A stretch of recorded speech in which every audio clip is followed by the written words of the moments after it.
ಅಲ್ಪಸಂಖ್ಯಾತ ಮುಸ್ಲಿಮರ ಅಭಿವೃದ್ಧಿ ಸಮಿತಿ ವತಿಯಿಂದ ನಮ್ಮ ನಾಯಕರಾದ ಎಲ್ ಉಸ್ತಾದ್ ಸಾಹೇಬ್ರು, ಅದೇ ತರನಾಗಿ ನಮ್ಮ BH ಮಾಬ್ರಿ ಸಾಹೇಬ್ರು, ಅದೇ ತರನಾಗಿ ನಮ್ಮ ಆಫೀಸ್ ಸಿದ್ದಿಕಿ ಅವರು, ಅದೇ ತರನಾಗಿ ನಮ್ಮ ಅನೀಸ್ ಪಂತೋಜಿ ಸರ್ ಅವರು, ಅದೇ ತರನಾಗಿ ರಫೀಕ್ ಸೌದಾಗರ್ ಅವರು, ಅದೇ ತರನಾಗಿ ಮತ್ತೊಬ್ಬ ನಾಯಕರಾದ ಜೈನುಲ್ ಆಬಿದೀನ್ ಸಾಹೇಬ್ ಅವರು ಈ ಪತ್ರಿಕಾಗೋಷ್ಠಿಯನ್ನು ಕರೆದಿದ್ದಾರೆ. ಈ ಸಂದರ್ಭದಲ್ಲಿ ನಮ್ಮ ನಾಯಕರಾದ ಎಲ್ ಉಸ್ತಾದ್ ಸಾಹೇಬರು ಅವ್ರ ಪರವಾಗಿ ತಮ್ಮೆಲ್ಲರಿಗೂ ಸ್ವಾಗತ ಬಯಸುತ್ತಾ ಈ ಪತ್ರಿಕಾಗೋಷ್ಠಿಯನ್ನು ಉದ್ದೇಶಿಸಿ ನಮ್ಮ ಮುಖಂಡರಾದ ಎಲ್ ಉಸ್ತಾದ್ ಸಾಹೇಬರು ಪತ್ರಿಕಾಗೋಷ್ಠಿಯನ್ನು ಉದ್ದೇಶಿಸಿ ಮಾತನಾಡಲಿ. ಅವರು ಮಾತನಾಡಲಿ. ಸರ್ ಸ್ವಲ್ಪ ಬಂದು ಬರ್ರಿ ಸರ್. ಓಕೆ.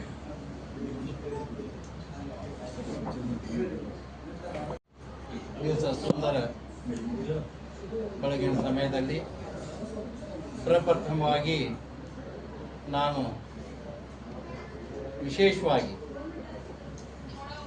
ಪತ್ರಮಿತ್ರ ಬಂಧುಗಳಿಗೆ ನಮಸ್ಕರಿಸುತ್ತೇನೆ. ಈ ದಿಶೆಯಲ್ಲಿ ಇವತ್ತಿನ ದಿವಸ ನಾವಿಲ್ಲಿ ಕೂಡಿದ್ದು ಸ್ಟೇಟ್ ವಕ್ಫ್ ಬೋರ್ಡಿನ ಚರ್ಚೆಗೋಸ್ಕರ. ಅದು ಏನಂದರೆ,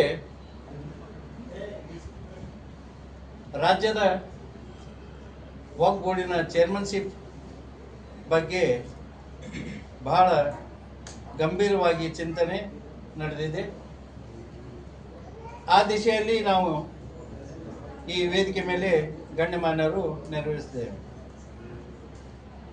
ಈ ದಿಶೆಯಲ್ಲಿ ವಿಶೇಷವಾಗಿ ನಾನು ವಕ್ಫ್ ಮಿನಿಸ್ಟರ್ ಅಂತ ಸನ್ಮಾನ ಶ್ರೀ ಜಮೀರ್ ಅಹಮದ್ ಸಾಹೇಬರಿಗೆ,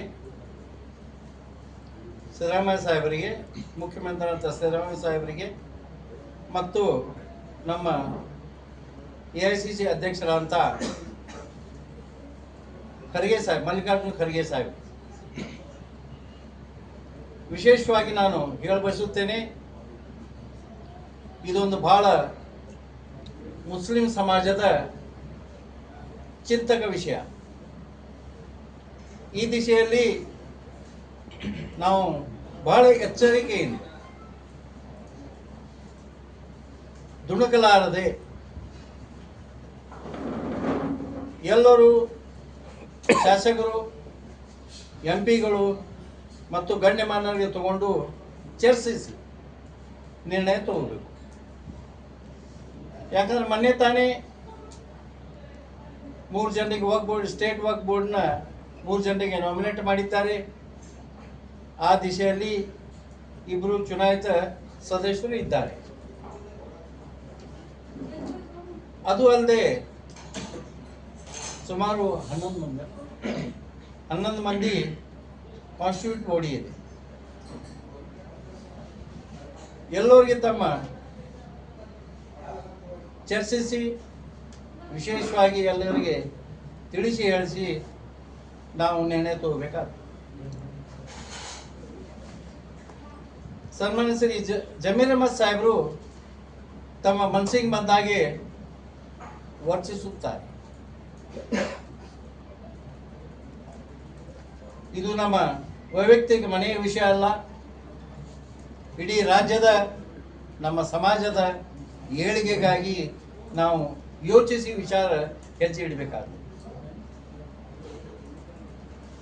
ಅವ್ರು ಏನು ಹೇಳ್ತಾರಂದ್ರೆ, ನಾನು ಇಂಥವ್ರಿಗೆ ನಾನು ಮಾಡ್ತೀನಿ ಅಂತೇಳಿ ಪ್ರಾಮಿಸ್ ಮಾಡೀನಿ, ಮಾಡಬೇಕಾಗತ್ತೆ ಹೇಳ್ತಾರೆ.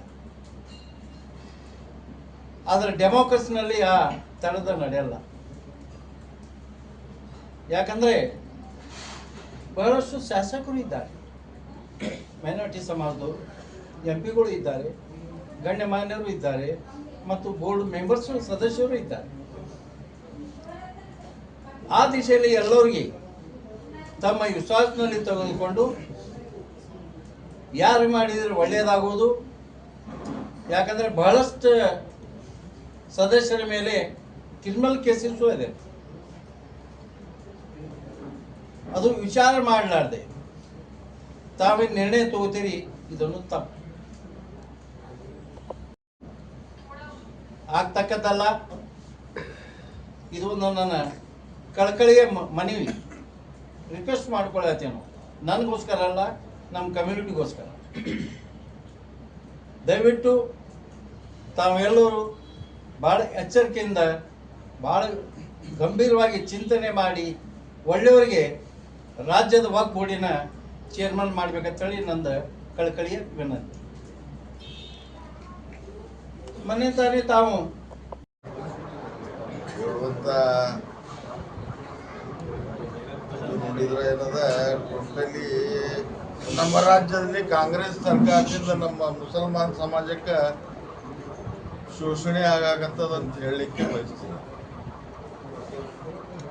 ನಮ್ಮ ಮುಸ್ಲಿಂ ಸಮಾಜದ್ದು ರಾಜಕೀಯ ನಾಯಕರಾಗಿರ್ಬೋದು, ಧಾರ್ಮಿಕ ನಾಯಕರಾಗಿರ್ಬೋದು, ಎಲ್ಲರೂ ಅಂತಿಲ್ಲ, ಕೆಲವೊಬ್ರು.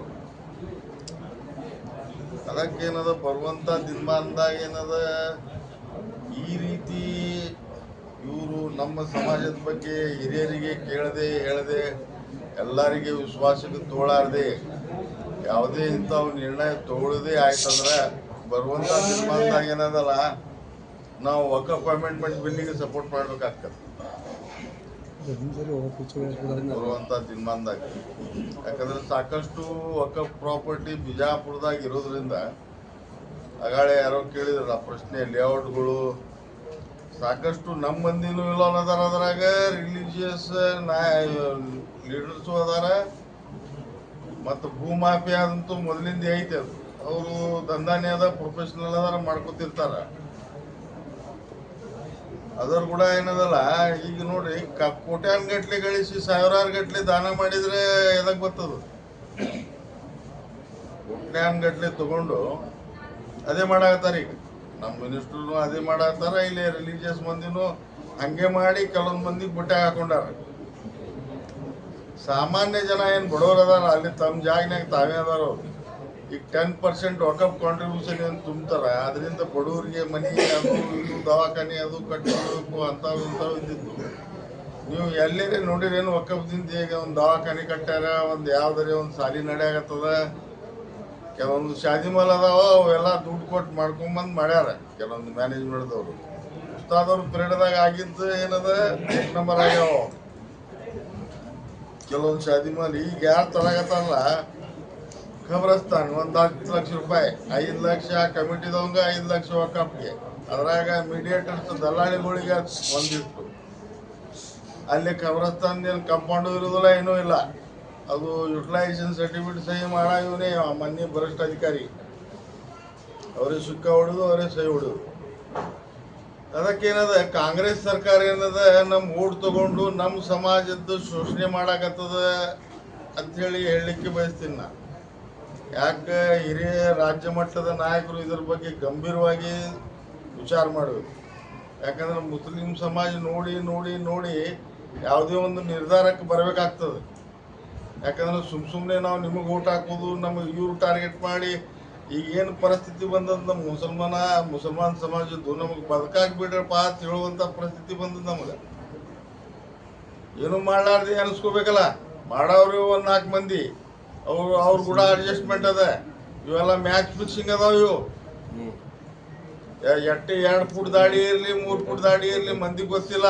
ಎಲ್ಲ ಮ್ಯಾಚ್ ಫಿಕ್ಸಿಂಗ್ ಅದಾವ. ಇಲ್ಲಿ ಹಿಂದೂ ಸಮಾಜದ ಶೋಷಣೆ ಅವ್ರು ಮಾಡಾಕತ್ತಾರ, ಮುಸಲ್ಮಾನ್ ಸಮಾಜದ ಶೋಷಣೆ ಇವ್ರು ಮಾಡತ್ತಾರ.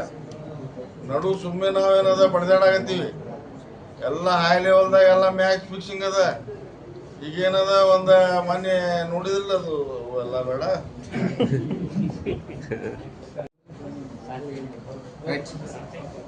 ನಮಸ್ಕಾರ. 2 एकड़ की जमीन पर खुद इनक्रूचर है। इन्होंने वहां पर खुद एक कॉलेज बनाया और इनका घर कब्रिस्तान के ऊपर बना हुआ है। जब ये खुद कर्नाटक स्टेट का चेयरमैन इनक्रूचर है और फिर बाद में वहां पर अपना घर बना के रहता है, तो ऐसे चेयरमैन से क्या उम्मीद की जा सकती है कि ये वक्फ की जमीनों की हिफाजत करेंगे? आप इनसे क्या उम्मीद कर सकते हैं? ऐसे इंसानों को वक्फ का चेयरमैन तो छोड़िए, वक्फ का मेंबर तक इनको कंपाउंड के अंदर तक आने की इजाज़त न दी जाए। और जहां तक खड़गे साहब ख्वाजा बंदे नवाज साहब के जो सज्जाद नशीन है अली अल हुसैनी बाबा, उनकी हिमायत कर रहे हैं, तो ख्वाजा बंदे नवाज दरगाह के जो खिदमात हैं केजी से लेकर पीजी तक, कॉलेजेस स्कूल से लेकर इनके सब चलते हैं, इनके खिदमात सरेआम